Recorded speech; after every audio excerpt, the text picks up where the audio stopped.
In the early hours of January 3rd, the U.S. military launched a drone strike in Baghdad. It killed Major General Qasem Soleimani, a high-level Iranian military leader. Soleimani, who commanded the Quds Force of the Iranian Islamic Revolutionary Guard Corps, had been traveling as part of a two-car convoy near the Baghdad airport. Images emerged showing the vehicles as masses of charred metal. Experts say Soleimani was a unique and possibly irreplaceable leader. He was a towering figure in Iran's power projection across the region, with close links to a network of paramilitary groups that stretches from Syria to Yemen.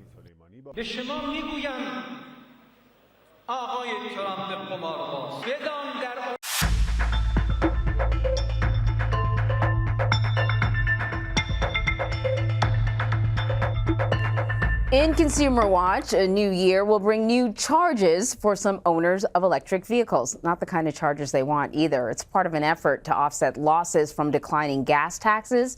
And some are arguing. Hello. In a dramatic escalation of tensions in the Middle East, a U.S. airstrike has killed Iran's most important military commander.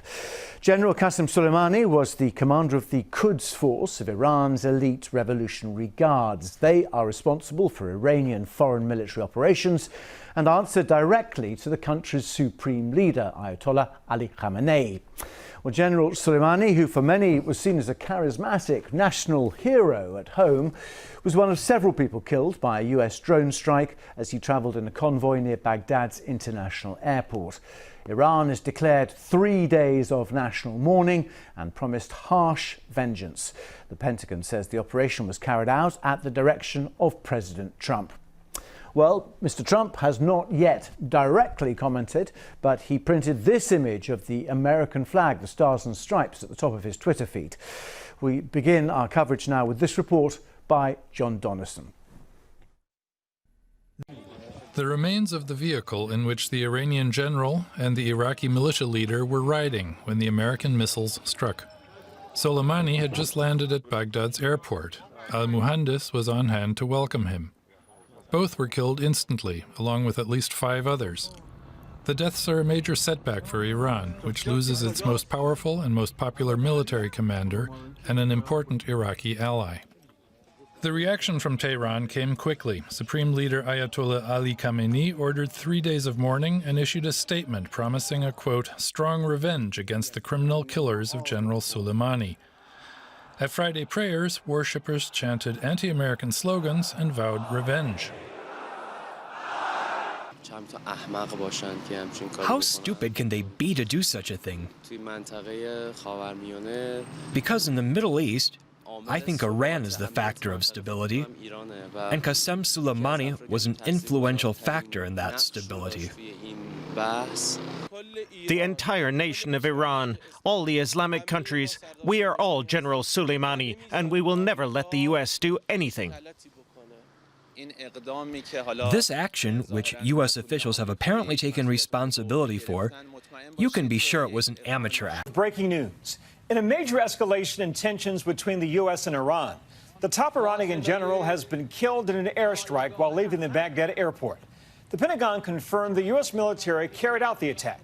Qasem Soleimani was one of the most powerful figures in the Middle East and had been the top military man in Iran for more than 20 years. This attack comes after Iranian-backed groups breached the U.S. embassy in Baghdad just 2 days ago. We now turn to ABC's Kara Phillips, who's with President Trump in West Palm Beach, Florida. Kara. David, let me start with you. And this tweet from Iran's foreign minister, Javad Zarif, he just tweeted this. Let's put it up.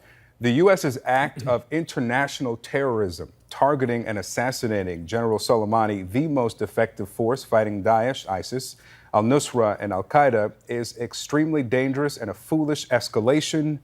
The U.S. bears responsibility for all consequences of its rogue adventurism. David, what's your reaction?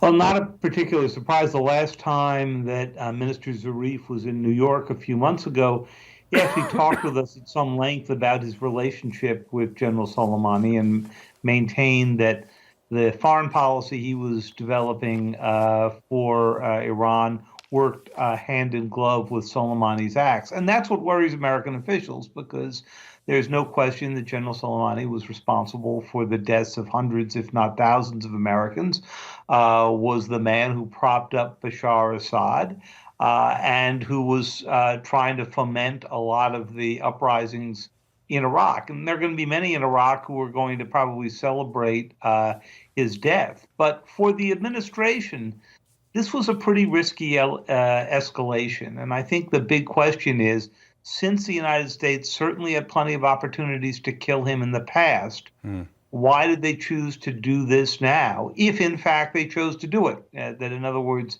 if they knew that he was going to be in that